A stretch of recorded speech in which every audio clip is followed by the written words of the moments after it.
Viewers, గత 24 గంటల ముందర నేను ఒక వీడియోలో చెప్పాను, అనాలిసిస్ చేస్తూ రాగల 48 గంటల్లో కోస్తాంధ్ర వెంబడి బలమైన ఈదురుగాలులతోటి పలుచోట్ల భారీ స్థాయిలో వర్షాలు పడతాయని.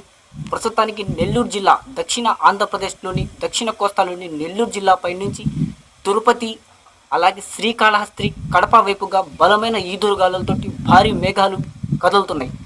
రాబోయేటువంటి మరో 3 నుంచి 6 అవర్స్ లోపల ఈ బలమైన ఈదురుగాలులన్నీ మనకు దక్షిణ కోస్తాలోని నెల్లూరు, ప్రకాశం, అలాగే రాయలసీమ జిల్లాలోని తిరుపతి, చిత్తూరు, కడప జిల్లాల మీదుగా నుంచి ముఖ్యంగా దక్షిణ కోస్తా, దక్షిణ రాయలసీమ జిల్లాలపై బలమైన ఈదురుగాలులతోటి ఈ వర్షాలు, ఈ మేఘాలు అనేవి రాగల 3 నుంచి 6 గంటల్లో బలమైన ఈదురుగాలులతోటి విధ్వంసం సృష్టిస్తూ భారీ స్థాయిలో వర్షాలు పడతాయి. కొన్ని చోట్ల భారీగా వర్షాలు ఉంటాయి, కొన్ని చోట్ల బలమైన ఈదురుగాలులు వీస్తూ భారీ వృక్షాలు, విద్యుత్ స్తంభాలు అనేవి పూర్తిగా చాలా చోట్ల నేలమట్టం అవడం అనేది జరుగుతుంది.